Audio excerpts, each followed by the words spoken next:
AJ Plumbing. They specialise in the supply of plumbing and central heating equipment. This generates quite a lot of cardboard waste.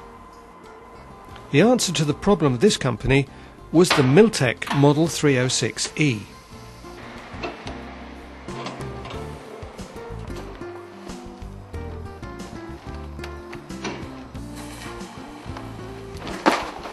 And we can see here all the waste which has been accumulated over just 1 week. They save 80% on their waste costs, and the cardboard goes to recycling.